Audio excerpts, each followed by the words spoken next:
boshqa muammo bilan kelib, umuman boshqa kasallar ham chiqib keldi, davoladilar. Assalomu alaykum aziz do'stlar. Mana bugun biz qabziyat bilan juda jadal shug'ullanyapmiz. Sizlar bilasizlarki, qabziyat bu O'zbekiston aholisi 10 tadan bittada odamda bor. Afsuski, shunaqa vaziyat bo'lib turibdi hozir. Lekin biz mana buni yechimini topganmiz. Bu masalada mana Kimyoxon singlimiz keldilar mana operatsiya bo'lganlariga bularni 5 oy bo'lib qoldi. Mana hozir o'zlaridan eshitasiz. Kimyoxonni o'zlarini tarixini gapirib beradilar. Qancha necha yildan beri bu narsa bilan qiynalganlarini va hozirgi kundagi o'zlarini samachustviyasi, ahvoli. Yaxshimi Kimyoxon, salom. Sog'lik yaxshimi? Rahmat. Kimyoxon, yoshingiz nechida? Yoshim 39da. Qayerdansiz siz o'zingiz? Men Namangandanman. Chust tumanidanman. Chust tumanidan Namanganda. Kim bo'lib ishlaysiz? O'qituvchi bo'lib ishlayman. Voy, mashalloh. Boshlanishdan dars beraman. Shu ichim kelmasdan shu 5-6 kun kelmasdi. Svichalar qo'yardim, ich keltiradigan dorilar qo'yardim. Juda qiynalib, shuning orqasidan gemoroy kasalligini orttirganman.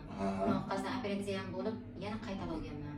Nima gemoroy yana operatsiya? Ha, gemoroy qildirib, o'sha operatsiya yana qayta bo'ldimda.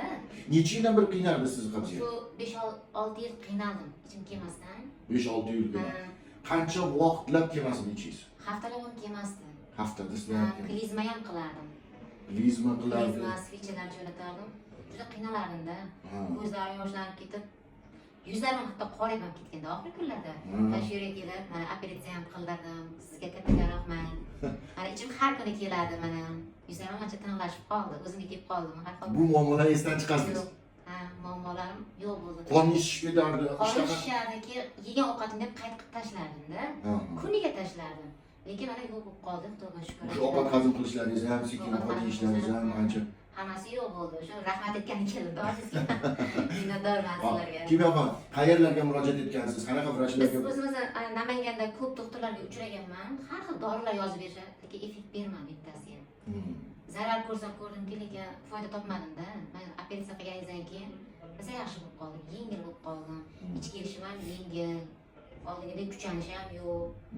Mana sizlar tavsiya qilgan narsalarga ham iste'mol qilyapman, mahsulotlarni. Nima ovqatlar yeyapsiz?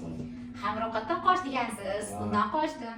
Kuniga kechqurun shu qatiq, kefir, olma iste'mol qil degansiz. Shularni qilaman. Ertaga shoshib qolgan ekan, boshqalarga qarashga. Lekin yaxshiman. Lekin hamma ovqatlar yeyapsiz, osh yedingiz, sabzi yeyapsiz, lekin bemalol. parhez qilganim yo'q. Shularni yeyapman. Faqat xamirokatni sal yeringni qo'shib iste'mol qilyapman ularni. Bir oy qildim xolos. Operatsiya to'g'risida sizga kimdir maslahat berganmidi o'zi aslida? Bizdan oldin.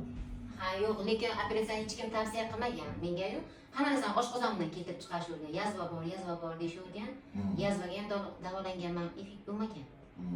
Keyin shu yerga kelib tavsiya etishgan. O'zim amakim kelib shu yerda operatsiya qildirganlar. O'zlari olib keldilar mana. Ha, bilasizmi? O'shalar mana ancha yaxshi bo'lganlar uchun o'zlari kel deganlar, olib kelib mana sizga uchrashtirdilar. Xudoga shukr, rosa zo'rman. Qayd qilishim umuman yo'q. Mana kuniga ichim keladi. Demak, qayd qilishlaringiz boshqasini hammasini oshqozondan deb o'ylashgan.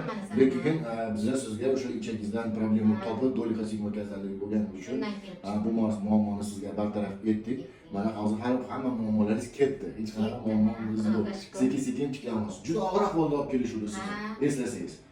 Srochniy qilmasak bo'lmaydigansizda, u o'ta og'ir holatga kelib bo'lgandim-da o'zim. Men og'ir toshga yetib keldim. O'tkir aka nomer 1. Bemalol kelib murojaat qilishlari mumkin.